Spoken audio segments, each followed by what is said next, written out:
Good morning.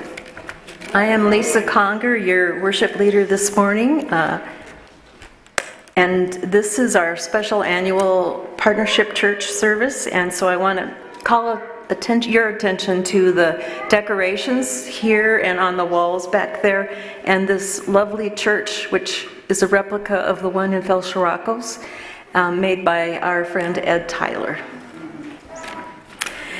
So welcome to the Unitarian Church of Spokane, where we join together to create a nourishing, liberal religious home and champion justice, diversity, and environmental stewardship in the wider world. Or in short, to create community, find meaning, and work for justice. Welcome to each and every one of you. We embrace all that you bring with you this morning, your unique beliefs, your background, your lifestyle, your experiences, your differences, all that helps make you who you are is welcome. This is true of those who are here in person, those who are joining us for the first time, as well as many of you who are live streaming. Please take a few minutes now to greet one another and connect. Be sure and say hello to someone you haven't met yet.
Thank you. We'll have more time to greet one another following the service over coffee and tea and some beautiful Hungarian desserts.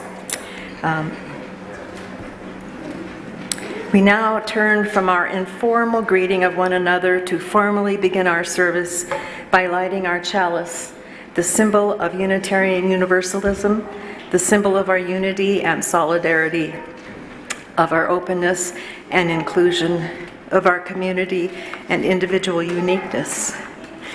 May this small flame be our offering of warmth to those who are cold and alone, and a light to those in darkness. May it be a flame that ignites justice in our world, and a beacon of hope to those in need. And may it reflect at least a spark of truth wherever truth has been lost.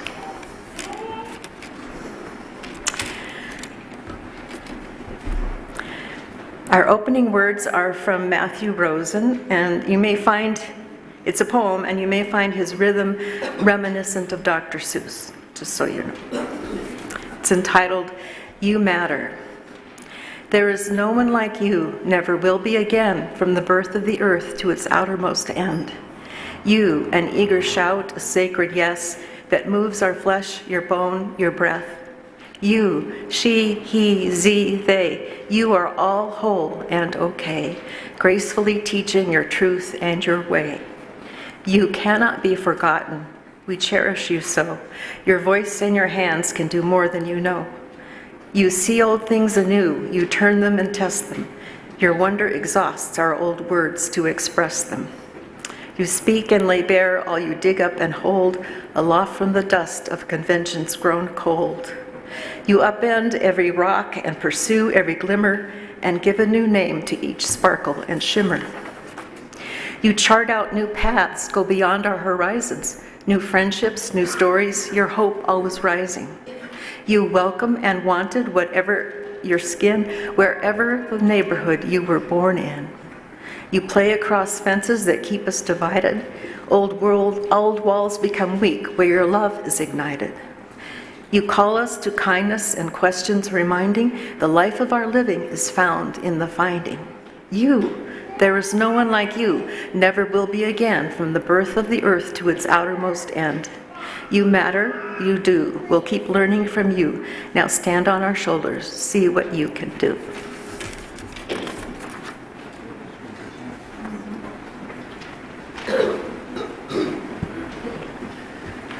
Our first congregational song of the day is one that we shared with our partner church, Fel Shirakas, at the very beginnings of our relationship. It's called Come Sing a Song With Me, and most of you know it, so please stand as you're willing and able. Number 346.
Each time we gather as a congregation, there are always those who are with us in our minds and hearts and who we want to wrap in our love and care. We kindle light this morning for all those suffering in the war between Russia and the Ukraine, for those who have suffered in the earthquakes in Turkey and Syria. Let us share a moment in silence, embracing others who are here in our hearts this morning. You are welcome to say their names aloud as you are willing.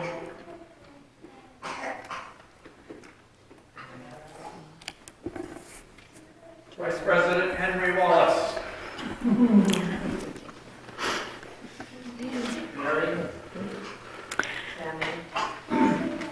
Those named aloud and those remembered in the silence, and all those who are suffering elsewhere in our world this hour, we hold in our community of compassion.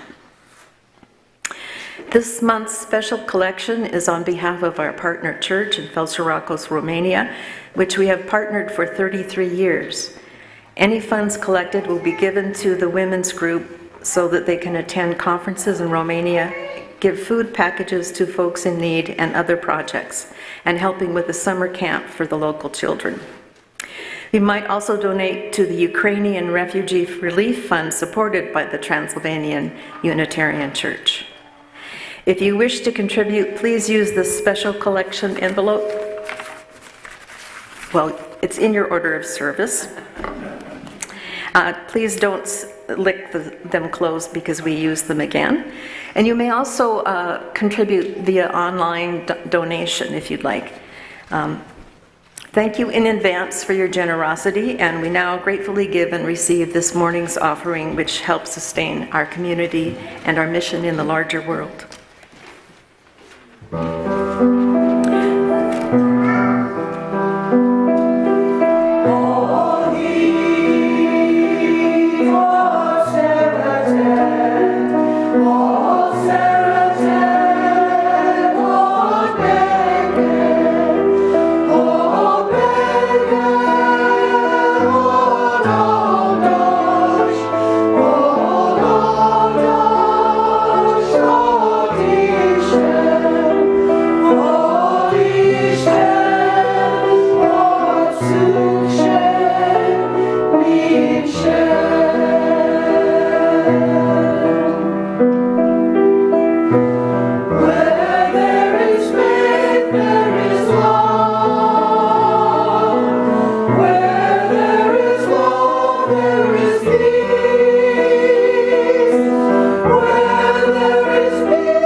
We now have a special treat for our Time for All Ages. Stephanie will be dancing a Hungarian dance with one of her students, Claire McDonald.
one, Lisa.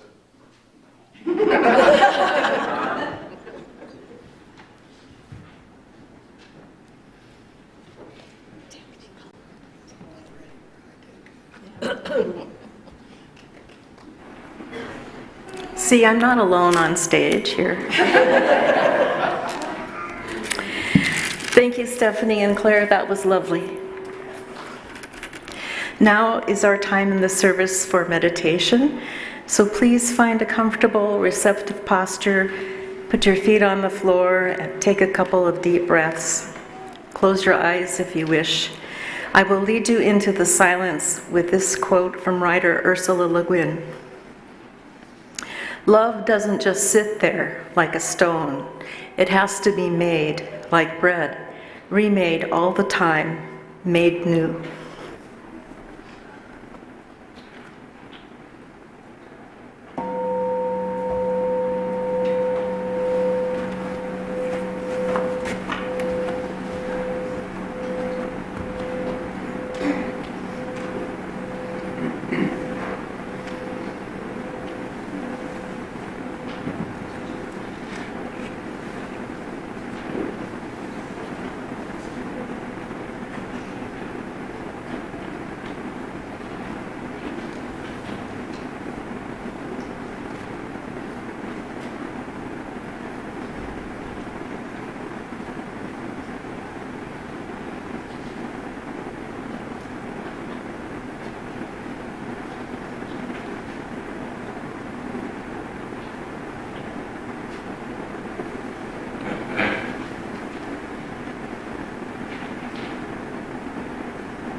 you for the beautiful music. We now have the pleasure of watching a recent interview our Reverend Todd, had with Reverend Elud Zizba. I'm sorry, I'm sure I'm butchering this, but he'll introduce himself. A district dean of the Hungarian Unitarian Church. Please enjoy learning about some of the interesting similarities and differences between Eastern European and North American Unitarianism.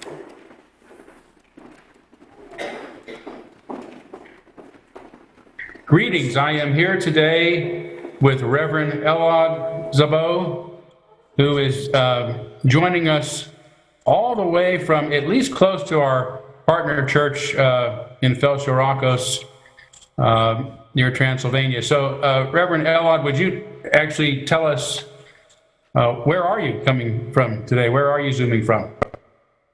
I greet you all. God bless you. Isten áldjon.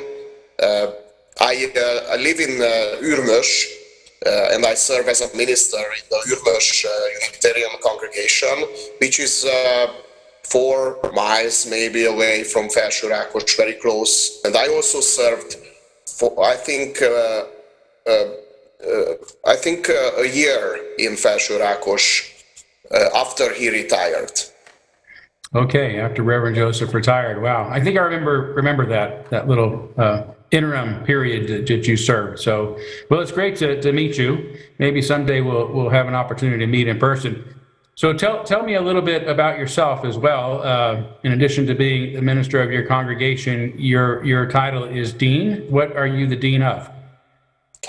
The Unitarian Church in Transylvania, or the Hungarian Unitarian Church as we call it today, has 7 districts, 6 in Transylvania, which is part of Romania, and the 7th district is in Hungary. And the largest district as a population is our district in the southeast of Transylvania, and the dean is the ministerial leader, the clerical leader of the district. We have a lay leader, or 2 lay leaders, in fact, lay presidents of the district, and I am the clerical leader of the district. The district is made of 19 congregations, 19 churches. Wow, that's quite a lot. Okay, so help us understand a little bit, maybe the structure of Unitarianism in your region of the world. Here in the United States, Unitarianism emerged somewhat independently of Eastern European Unitarianism. And of course, we were separated by decades of the Cold War. So we're sort of reinitiating, or maybe initiating relationships, or at least we have been since the 1980s. But Unitarianism is a bit different in the United States than it is in Eastern Europe. Our structure is each local congregation is free and autonomous from authority outside of the church. And at the same time, we have an association that helps keep us connected. We call it the Unitarian Universalist Association. So tell us a little bit about the structure of Unitarianism in Transylvania and the rest of Eastern Europe. Unitarianism in Transylvania, so the Unitarianism we live in Transylvania was born in the times of the Reformation, and probably one of the biggest differences between our structure and your structure is that our Unitarian Church was never independent of the political world or the state itself. Beginning with the 16th century, everything was interconnected. The political, the rulers of the country, all the crazy things of the 20th century, everything was mixed, and it's the same today. So the ministers, for example, in Transylvania, Unitarian ministers in Transylvania, we are partly paid by the state, by the Romanian government. And this was always the case. So that the political power always helped or always supported the church, but of course it always had a shadow on the church too, because if they were the patrons, they were those who supported the churches and the ministers, then you had some duties towards the state, towards the government. The structure itself is theoretically democratic. We call it a Presbyterian structure that says that the decisions come from the top of the structure, and those who are on the lower stages have to obey. We say that the decisions come from the lower structures, from the congregations, from the people. So the people elect their minister, elect their leaders, and they send their representatives to the synod or the larger meetings, where they elect the dean, for example, in the district, or even the bishop of the Unitarian Church. But at the same time, in comparison with your association, our association or our central structure is more important, or is very important in the life of the congregations, because it is a link between the congregations and the government, and even today we have two governments we speak about, because the Romanian government supports us and also the Hungarian government supports us. So the central structure is very, very important. Wow, wonderful. I appreciate both the history and the lesson on your structure. Really made that clear for us. So how is Unitarianism received today, and how is it doing today in your part of the world? We always say that so Unitarians are very few in numbers. If we compare to the population of the state, there was a census in 2022 in Romania, and it seems that the results say that there are around 19 million people in the country, and of these 19 millions, around 50,000 are Unitarians, if we are optimistic. So the percentage is very low, but the importance or the focus of or our presence in the society is much stronger than these numbers. So we are seen in the Christian world, in the Christian movements. We are seen in the Hungarian language movements. We are present. We are asked. We are invited. We are important, original religion, and it is very important for us. And not to mention that the founding of our church is the same, is on the same date than the religious freedom, which was proclaimed in 1568. We say that it was the first proclamation as a law in a state in the world. And these two things, that this is a Transylvanian original product as a religion, and the importance of religious freedom, make us more important than we are as a number. And of course our presence, for example, our schools, we have two high schools, Unitarian high schools in Transylvania, one in Kolozsvár and one in Székelykeresztúr, and the one in Kolozsvár is, if I'm not wrong, the best high school, Hungarian language high school in the country. And we also have a very good social caring system or presence in our society. So we are heard and we are seen in the society here. All right. So you're a powerful mustard seed. Yes, we can say like that. I even had a conversation a few years ago with a Roman Catholic colleague, a priest, and he asked me, he was very honest, and he asked me, how can I think that Unitarianism is a true religion, or is the true religion, if you are so few as numbers? So how can you think that it's good then? And I said that Jesus had 12 disciples. They were only 13, and they changed the world. So it's not about the numbers.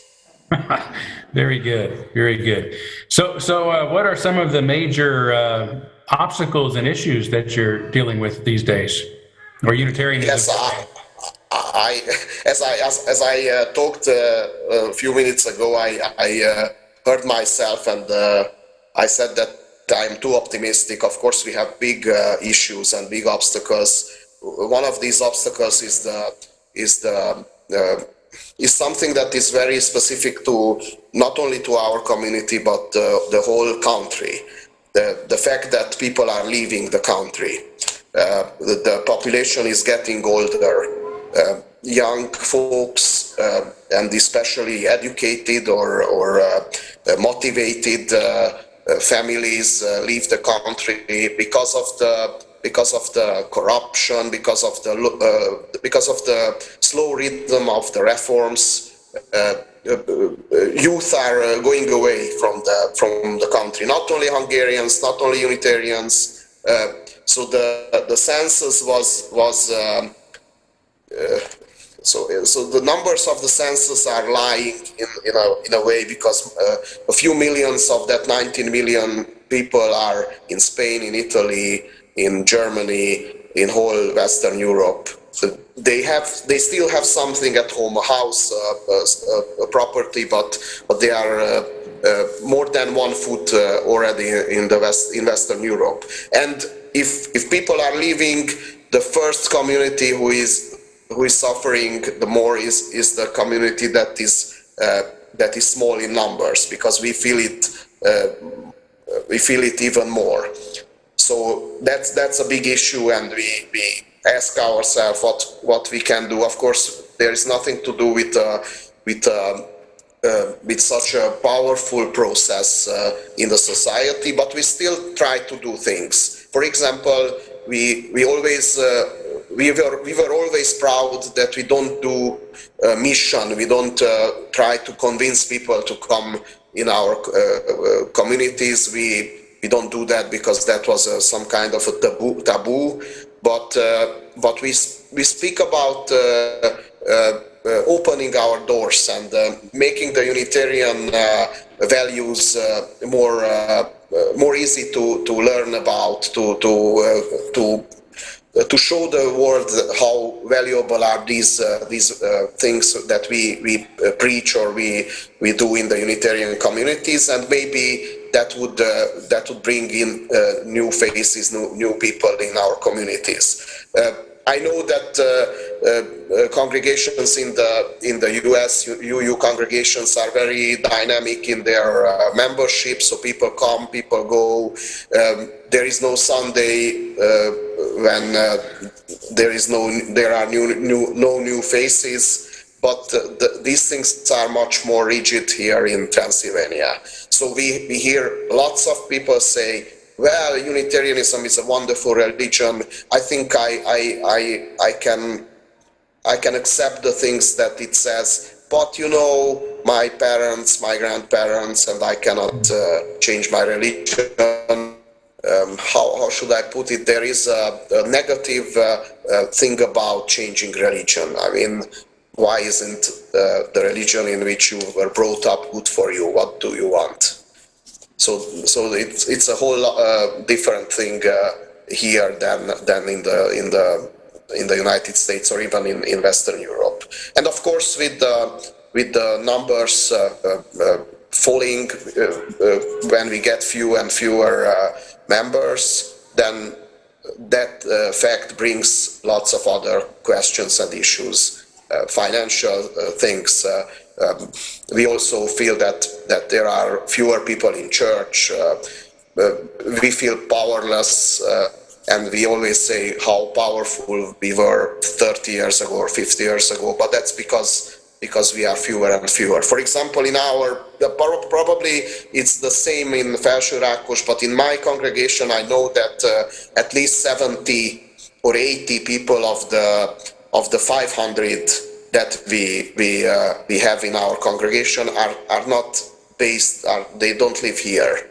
So they live in the city 20 miles away, or even further away over the borders in Western Europe somewhere. They still belong to our congregation, but they are not here, and the chances that they will come home after their kids are in school in Switzerland or Germany are very, very low. So this is a challenge for us. How can we still make them feel that they belong here, even if they are far away? For example, COVID brought a positive thing, a positive step in this way, because we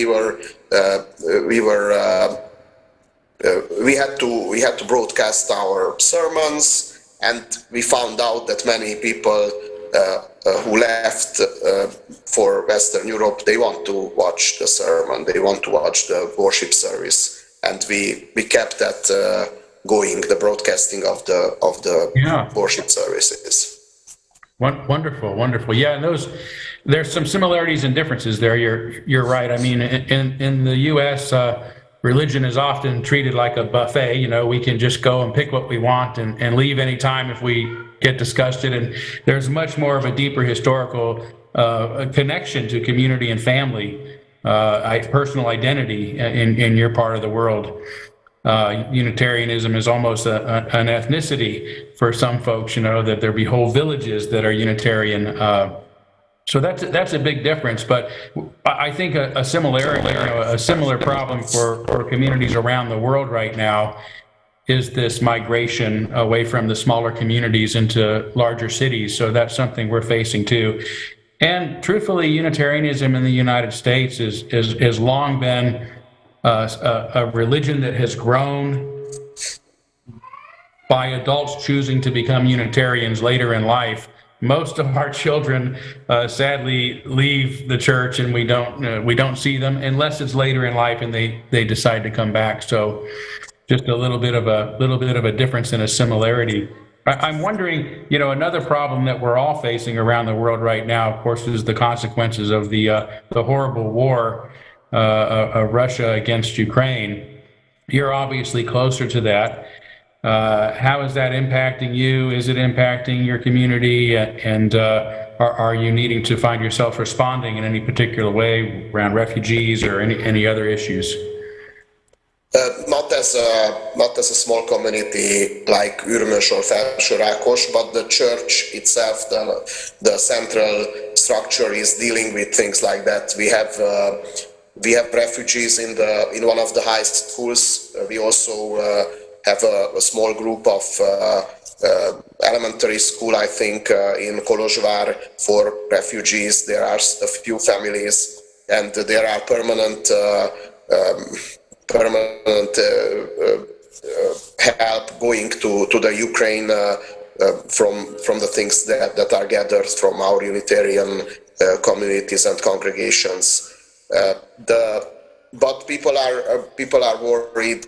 People are afraid sometimes about the proximity of the things that happen. So what struck me about this war was that people said that, wow, there is war, but in fact there were wars permanently in the world. I think since forever.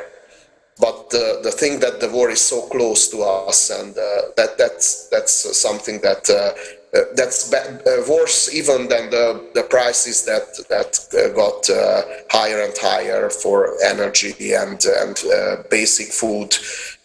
I think that this feeling of the closeness of the war is very hard on people and on communities. And the other very interesting thing that we So I personally sometimes have to deal with is the confusion people make about this war, and so people sometimes think that people forgot the 50 years of communism and the Russian influence, which they felt, they lived in that system. And they suffered, and the property of their parents and their families were taken away by that Soviet system. And now they say that the Russians are right. So they have the right to go there because the Western powers and the USA have provoked them, and so I'm very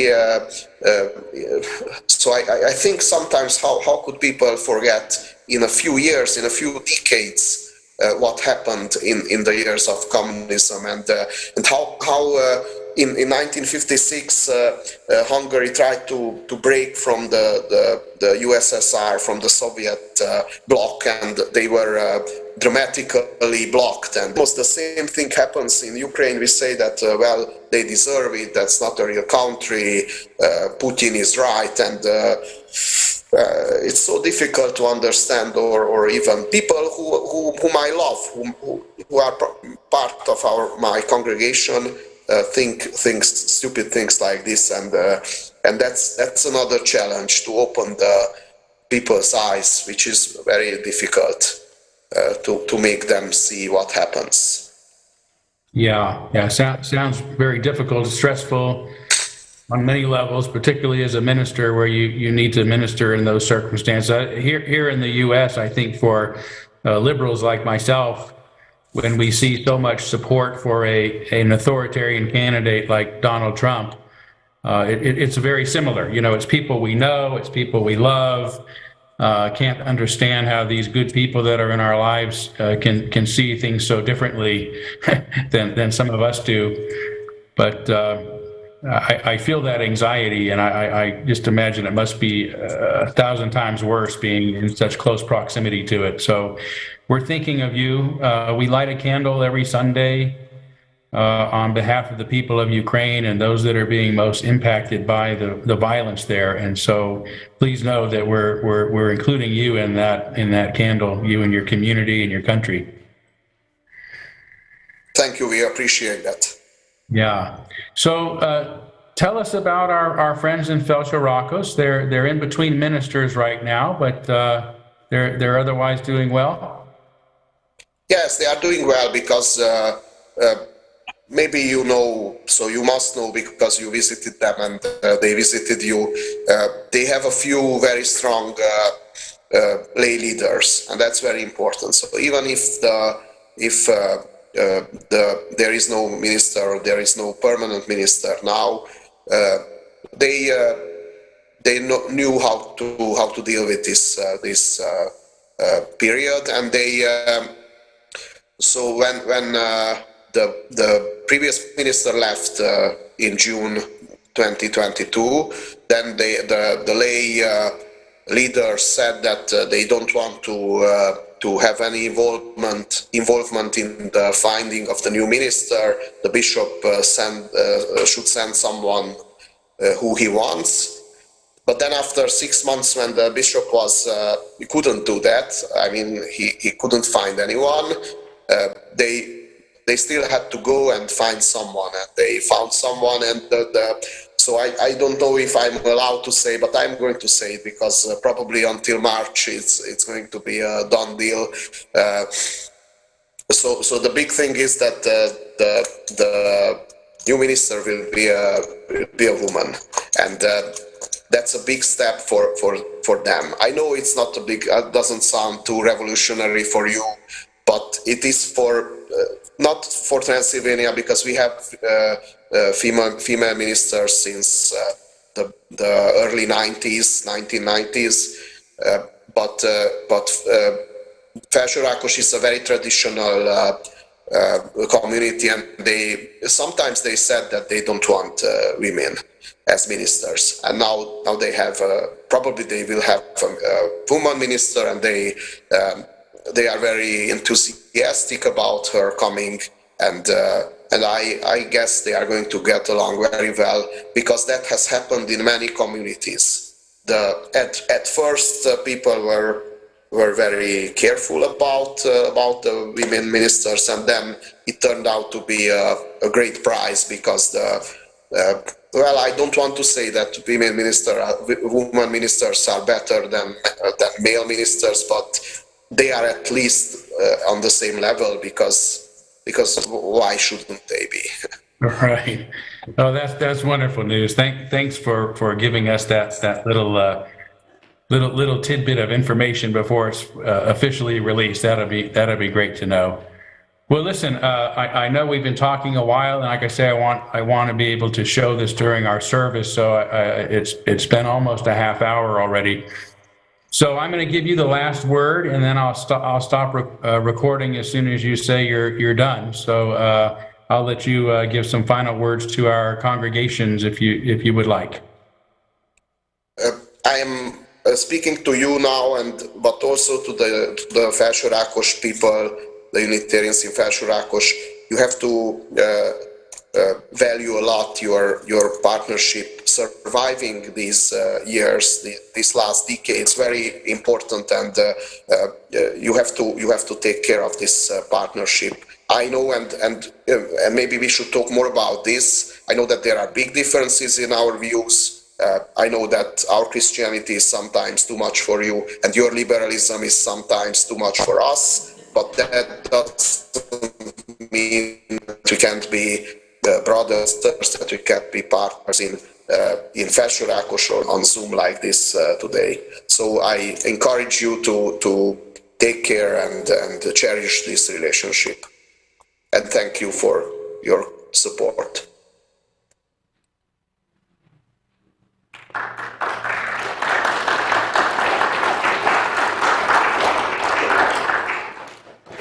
Julie Jose told me that the new minister, Monica, I don't know her last name, Karakish, started today.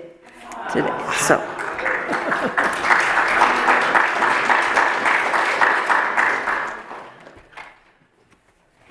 We will have our closing hymn. It's number 159. This is my song. Please rise as you're willing and able.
Our benediction this morning is adapted from a work by Andrew Mull called Blessing.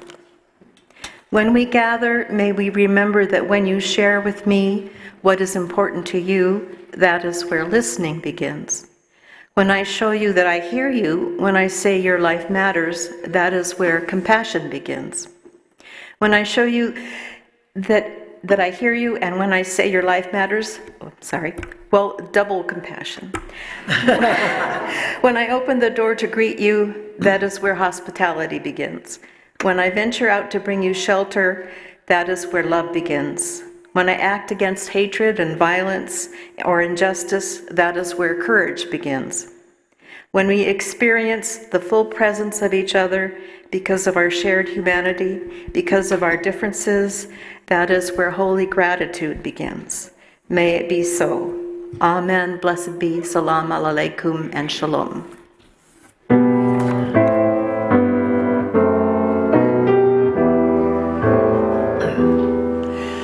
Shalom Haverim, Shalom Haverim, Shalom, Shalom, Shalom Haverim, Shalom Haverim, Shalom, Shalom.